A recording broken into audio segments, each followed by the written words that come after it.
Hey fibre friends, welcome to another episode of Wander and Create with Emma. I'm Emma, also known as Wander and Create with Emma on all my socials and my website. I am a knitter and crocheter who loves to travel, and in this week's episode I wanted to share all the travel packing tips and tricks that I have picked up over the years of travelling. As summer is here in the Northern Hemisphere, I wanted to help you pack for your next vacation, because no holiday should be craft free, well, unless you want it to be. So these tips will be generalised for any form of travel, whether it's a road trip or interrailing around Europe. These tips are going to be for you, and then I'll go to the more specifics of plane travel, covering kind of the do's and don'ts of plane travel, so make sure you keep watching for that.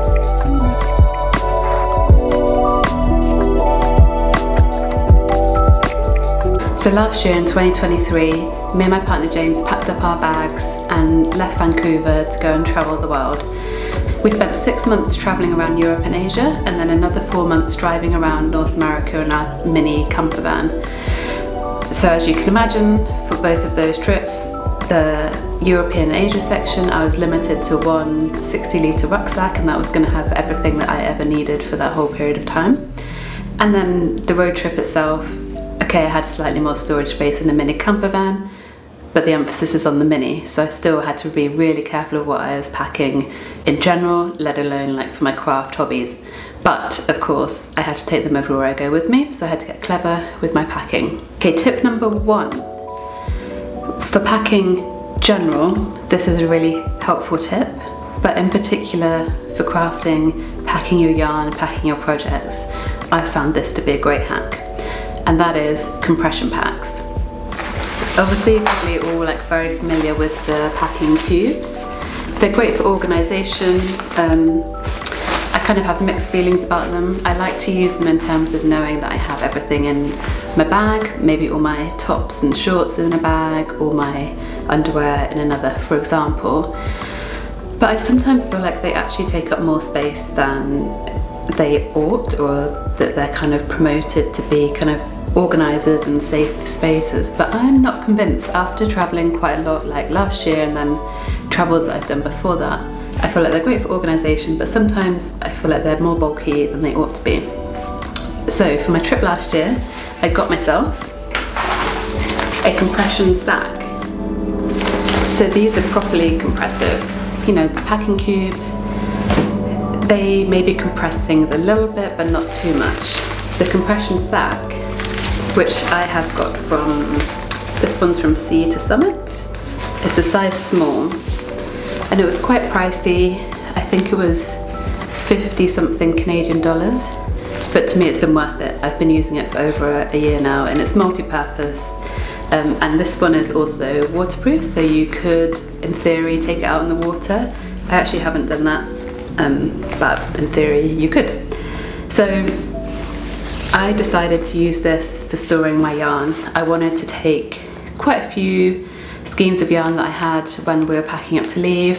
I wanted to take them with me because I knew I'd be making projects on the road. And while we were keeping on a budget, I wasn't sure how much yarn I'd be able to buy while we were travelling around. So I put everything in here. It fits a surprising amount in. I'm going to insert a video from a kind of social media post I've already made, kind of displaying how much yarn it can fit in. But basically you could fill it all the way to kind of here, and then you roll it, and as you're rolling it, the air comes out, so it creates a bit more of a vacuum, and it really does compress down. So if you had it full to here, it would compress down to maybe this size. So it's great. And the other good thing about having a compression sack like that is because you can vacuum pack it down. My recommendation would be, if you're planning to buy some souvenir yarn on your trip, to save a little bit of space at the top there, because then you'd be able to fit like a few more skeins in and, you know, not take up any more space in your luggage. So that is my number 1 big tip, because it was really great for me. It allowed me to really stuff that with yarn I bought on the way. Whilst I was making things, you know, if I used one skein to make a pair of socks, I could stuff the socks in there as well, so I wasn't taking up any additional space in my rucksack. It was a dream. So next up to tip number 2, and that is to download your patterns. I know some people, like even me occasionally, like to print off the pattern, but printing off that in preparation to pack and take away, the paper might get ripped, it might get wet if you're kind of following your pattern while you're knitting or crocheting by the pool. I found it's better as well, just for general storage and ensuring that your pattern doesn't get damaged, is to download them onto your phone before, or onto your iPad, whatever you're taking with you. Download it there before you leave your trip. It's important to download rather than, you know, keep it in your Ravelry library, for example, because there may be periods of time, if you're in a different country where you are not on Wi-Fi, you haven't got yourself a SIM card or an eSIM card, so you can't access your Ravelry library, for example. So it's just good to make sure you have a copy saved to your phone or your iPad, your electronic device, and you'll always be able to access it from wherever you are. It won't get ripped, it won't get smudged, you won't lose a page.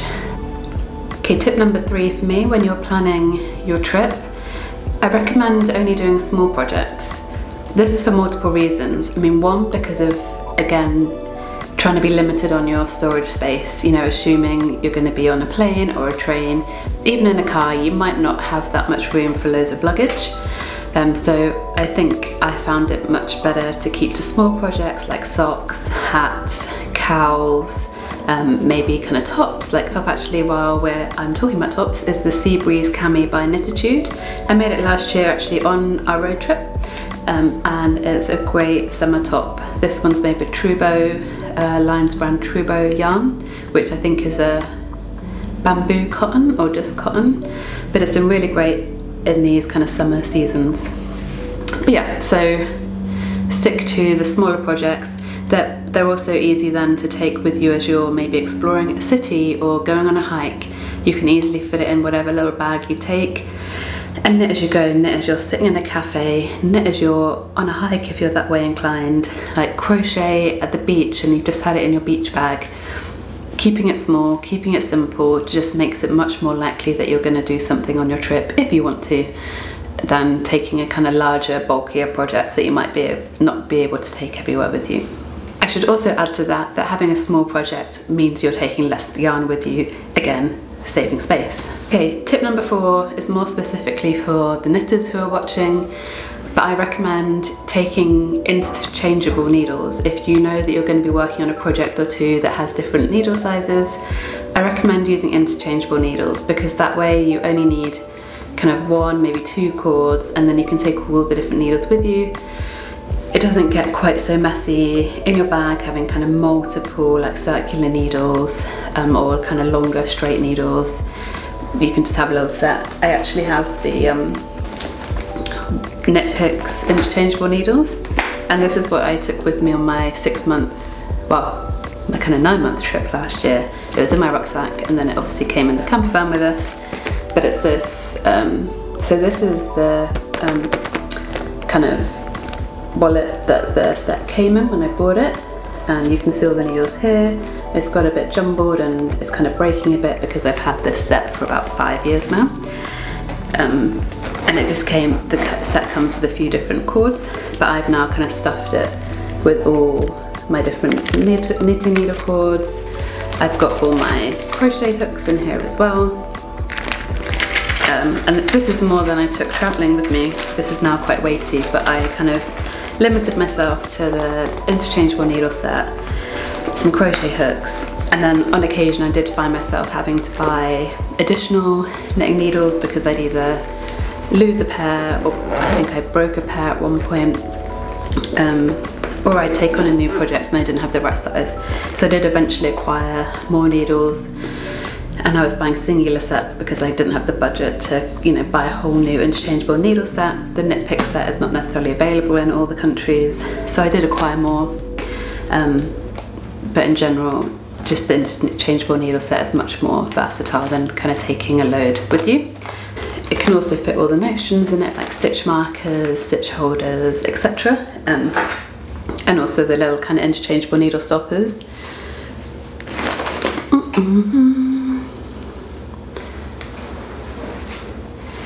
Which is really handy, particularly for plane travel. Okay, so tip number 5. I already talked about making sure you save space for souvenir yarn, But again, in preparing for your trip, I always found it quite handy to kind of look at yarn stores if I was wanting to visit yarn stores in the city or town or wherever I was visiting. I kind of pre-planned ahead so I could plan my day a little bit better. If I knew there was a yarn store in a certain area, I'd kind of plan, you know, where we were staying, how easy it was to get to, is it somewhere that we can travel to easily on public transport, and I'd kind of select the ones that were going to be more either on a route to see things we were already planning to see, or they're going to be easily accessible on public transport. So I use Google Maps. My Google Maps is covered in a whole heap of pins for restaurants, cafes, stores, yarn stores, other places and things to see and do. But I kept pinning yarn stores in the areas we were visiting, or areas I thought we might be driving to where there was a yarn store that looked interesting.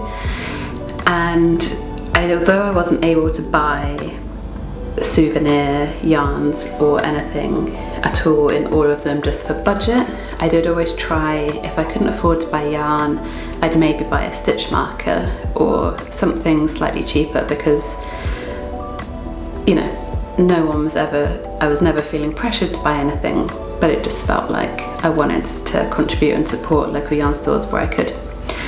Incidentally, if you do want to see more about all the yarn stores that I've visited around the world, head to my blog or take a look at my shorts here on YouTube or Reels on Instagram, where I've saved them all in my highlights to give you some inspiration. If you're traveling somewhere, maybe there's a yarn store I've been to that you really like the look of, so go check those out. Just finish off this tip going back to my Google Maps. Sorry, this is a bit all over the place. Once I have pinned all the things I want to see and do, I also make sure to download the map to an offline map. You can do this on Google Maps. When you've pinned everything, you can click on the 3 dots in the top right hand corner, and there should be an option for offline maps, and you can select to download, and it will kind of download a certain radius of wherever you're going. I recommend doing this just in general, because oftentimes you're not on the internet all the time like you are in your home country. So it was really helpful just generally trying to orientate yourself around wherever we were. We could just look at the map, and although it couldn't give you necessarily like directions apart from driving directions, you could still navigate and follow. You know, if you'd pinned a cafe, you can still kind of follow the blue dot, as it were, to get around. You can probably do this on other map-based apps. I haven't tried any. I'm a heavy Google Map user. So I recommend doing that, because that way, even if you don't have access to the internet, you'll still be able to get yourself to the yarn stores. Okay, and then we're at tip number 6. So tip number 6 is much more plane travel based. So I know there's lots of talk around, can you take your knitting needles, can you take your crochet hooks on a plane? And the answer is it's complicated. It really seems to vary, not just from airport or kind of country airline security, but also by airline. I did post a blog last year where I had really tried to research different airlines as I was traveling, what you can and can't do. It's a really mixed bag. But for example, TFSA in the United States, they allow knitting needles and crochet hooks on planes. So you don't need to worry about that if you're traveling within America. Maybe even if you're traveling internationally from the US, you'd still be okay because TFSA allow it, but you still might want to be checking with a specific airline as well, because, you know, although you could get your needles through security, maybe you'll be told on the plane that you are not meant to have those needles and they'll be confiscated. I don't know, personally I've never heard that happen, but I'm sure it could be a case, because I know there's airlines that I have found. For example, I flew on a Emirates flight, and they were very clear that knitting needles were not allowed, and crochet hooks I think too, were not allowed on flight, which was surprising. They're a big airline, but that was the rules, and maybe I could have tried getting away with it. I didn't want to risk it, so I put all my knitting stuff in the hold luggage in my rucksack to just not risk it, because I don't want to have stuff taken off me. I have had it happen once before in my early knitting days when I just didn't really think about it, and I had stuff confiscated, so I really learned from that. Canada airline security is the same, it also allows it, and whenever I've flown from Canada to the UK, I've never had an issue. I think the UK also has similar regulations, but I guess I found maybe more in other countries, like more in Asia perhaps, they had different guidelines, in the Middle East, but it's really hard to keep track. So things that I do to try and find out is to look at the airline's website, try and search in their search box or the prohibited items list specifically for knitting needles or crochet hooks. It's really inconsistent. Some airlines like list them specifically, other airlines don't. Sometimes they keep it very vague of nothing sharp over 6 inches, or they might just say nothing sharp at all. And so I wouldn't say a crochet hook is sharp, but maybe a knitting needle is if it's a metal one. It just depends. So that's my first step, is to check on their website. If I can't find an answer there, I have previously gone to a social media account, like Twitter or X is what I've used, and I'll go to their account, the airline's account, and then I'll search there for knitting needles, like just use the term knitting needles, and see if more than likely someone has already asked before, and you can see their response, and their response, you know, is either going to be yes or no, and then you know. If I can't find that anyone has asked before, I have in the past tweeted the airline myself to ask and await a response. Or you can email them, use their contact form. You might have to do that a little bit in advance because they can take, you know, up to a week to respond to you. So I'll do that. If you follow those steps and you don't get a response from any form of attempt, or you haven't been able to find an answer, there are certain things I do to try and limit the risk of having something confiscated from me. So those things are, if I've got a project already started, like a pair of socks for example, I'll make sure I've already got that project started before I go to the airport. And my feeling is that you're going to be less likely to have something confiscated if they can clearly see what you're using it for. If you have knitting needles and they've got a project already on them, it feels kind of clear that you're not going to be using them as a weapon. So I try and do that. I try and only take like wooden or plastic hooks and needles. Again, it just feels like less of a weapon if you're going to be using that over a metal needle. Again, this doesn't count with all those ones like TFSA where we know they're approved. It doesn't seem to matter.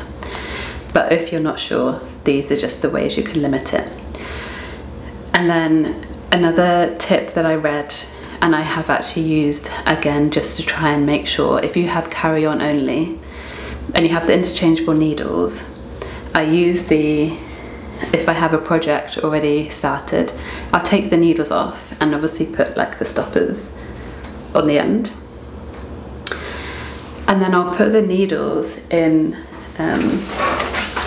like a pencil case with other things that might have pens in it, maybe makeup, other bits where they will easily blend in. And it might not be so obvious on its own what they are, it kind of just blends in with pens and eyeliners or whatever. That's another tip. And then finally, I haven't tried myself, but some people have mentioned taking prepaid envelopes so that if they get to security and the needles are confiscated, they will just pop them in the kind of prepaid envelope to post them back. I like this idea. What I'm not sure of is where you would mail it, because you wouldn't be able to take it through security, and I don't know if you turn back round out of security to go and do that. So I've only read this one. I haven't tried it myself. I'm not totally convinced how it would work, but perhaps other people feel differently. That's just the kind of final option for me. And then when it comes to maybe you wanting to break your yarn while you're in flight, before I had a kind of 5-hour plane journey once, and I was just making granny square after granny square after granny square. This is where I had made a mistake once. It was 2015, I think maybe. I was heading to the Caribbean from the UK. I was just getting into crochet. I was making a blanket for a friend where I was just making like 100 granny squares or something, and I thought that would be kind of fun to take on a trip with me, because I could just easily make one granny square at a time. But when I got to security, I had stupidly packed scissors and these got confiscated from me. So I had to kind of think on my feet, oh, how am I going to cut yarn? I don't want to use my teeth. And I went into the Boots, like the kind of pharmacy that's always in airports in the UK. And I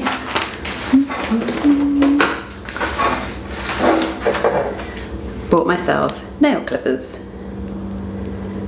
These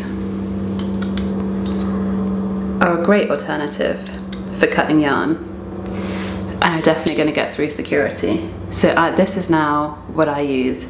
I do have these tiny scissors that I got in a Christmas cracker one year.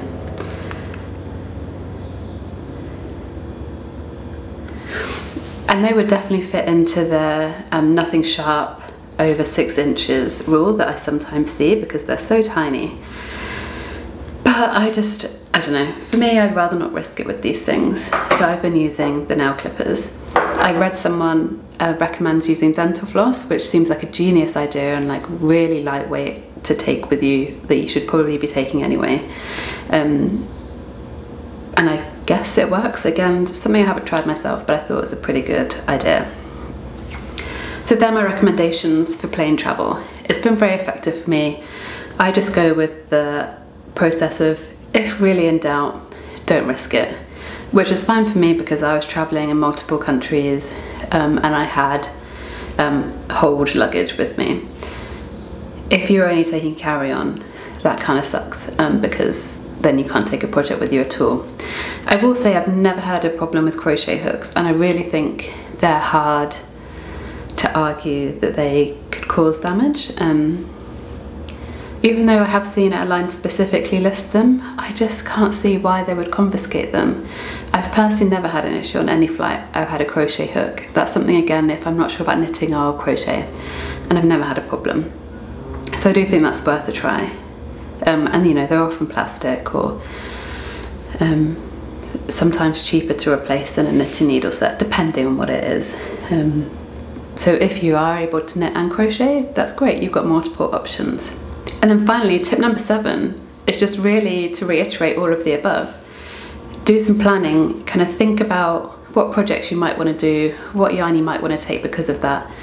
Look into your yarn stores of the areas you're visiting if you want to do that, and make sure you pin them and download an offline map so you don't miss an opportunity because you've forgotten where it is and you can't look it up. Download your patterns, check in with the airlines if you're flying, and most importantly, have fun on your vacation. So I really hope this video has been helpful for you for planning and packing for your next vacation. Let me know in the comments below what your favourite tip has been and what one you'll definitely be doing for your next vacation. Last thing from me, I've created especially for this episode a PDF of my packing tips and tricks as well as a checklist. If you want to get one of these to download and keep on your phone to use every time you're planning your trips, make sure to subscribe to my newsletter. You can find the link in the description below or on my website wanderandcreatewithemma.com. And that's all from me. I really hope you enjoyed this week's episode. I hope it's given you food for thought when you're planning and preparing for your next trip. Let me know in the comments below what your favourite tip was and what you'll be taking with you going forward. Don't forget to like and subscribe, and I'll see you next time.